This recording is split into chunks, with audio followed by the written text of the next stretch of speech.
regard qui tue. Oui. Elle a les yeux revolvés, elle a le regard qui tue, mais est-ce qu'elle voit trouble ou pas? C'est tout le problème, figurez-vous. Oui. Parce que dans l'actualité de la santé, on a remarqué ça avec Brigitte Fédy-Cohen. Depuis une dizaine d'années à peu près, hein, les scientifiques tentent d'élucider un mystère. À quoi est due une incroyable épidémie de myopie? Le mot épidémie n'est pas trop fort? Alors évidemment, la myopie, ça ne s'attrape pas, ce n'est pas une épidémie au sens infectieux du terme, hein, mais il y a une flambée des cas en Europe, en Asie, et effectivement, on essaye de comprendre pourquoi. Alors quelques chiffres, par exemple, dans les pays occidentaux aujourd'hui, 4 jeunes sur 10 sont atteints par la myopie. En France, le nombre de cas a doublé en 10 ans. Hein, en 10 ans, 20% des Français étaient myopes. Aujourd'hui, c'est 40%.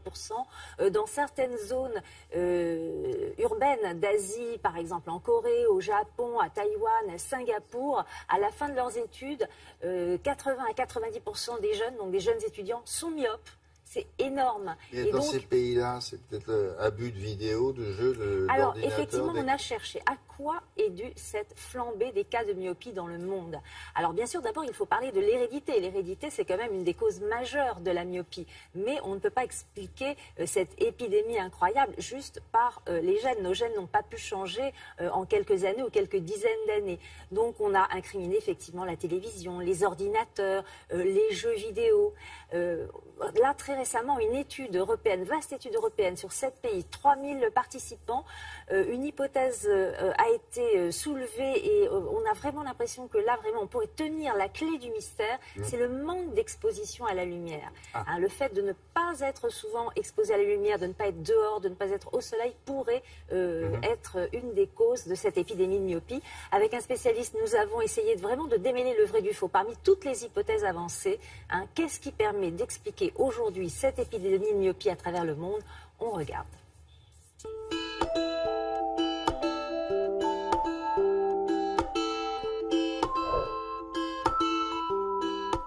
Probablement vrai, la lecture sollicite exclusivement la vision de près. Et la mise au point prolongée sur l'objet observé, que ce soit un livre, une tablette ou un smartphone, c'est le phénomène d'accommodation. Et c'est justement cet excès d'accommodation qui serait responsable de la croissance de l'œil. Entre 5 et 20 ans, l'œil est souple et peut se déformer, s'agrandir, devenir myope. Il faut préconiser des pauses, des activités extérieures et surtout ne pas abuser des jeux vidéo sur tablette ou smartphone. C'est faux car regarder la télévision, faire des jeux vidéo sur une télévision sollicite la vision de loin et ne sollicite pas l'accommodation qui, on vient de le voir, est responsable de la myopie. C'est probablement vrai car l'ordinateur est proche des yeux et donc sollicite l'accommodation et donc la croissance de l'œil et la myopie. C'est vrai, c'est ce que vient de montrer une étude très importante sur 60 000 enfants dans 12 pays. Dans cette étude, 12% des enfants en Australie contre 40 à 50% à Singapour étaient myopes. Comment expliquer une telle différence? C'est la durée du temps passé à l'extérieur, notamment dans la récréation. Les enfants de Singapour préfèrent rester en classe pour faire leurs devoirs pendant la récréation.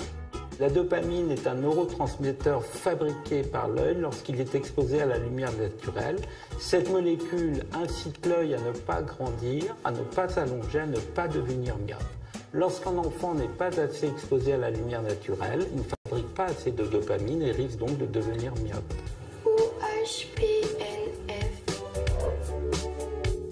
C'est probablement vrai, c'est ce que vient de montrer une grande étude récente internationale qui montre le rôle protecteur de la lutéine dans la survenue de la myopie. La lutéine est un pigment antioxydant que l'on retrouve dans des légumes vert foncé tels choux, épinards. Est-ce que tu manges des légumes comme des choux, des épinards à la maison ou pas trop? Pas un peu. Bon, bah, tu dis à ta mère d'introduire ça dans la nourriture. C'est bien pour empêcher que la myopie n'augmente trop vite. Je compte sur toi, hein?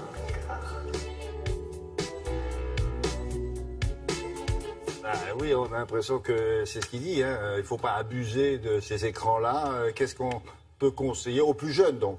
Alors, puisque effectivement le manque de lumière apparaît comme une cause vraiment importante de cette épidémie de myopie, on recommande bien sûr aux parents d'encourager leurs enfants à jouer davantage dehors. Et une des pistes envisagées, notamment dans certains pays d'Asie, c'est de construire des classes, des salles de classe avec des grandes baies vitrées pour que la lumière puisse passer pendant les heures de cours.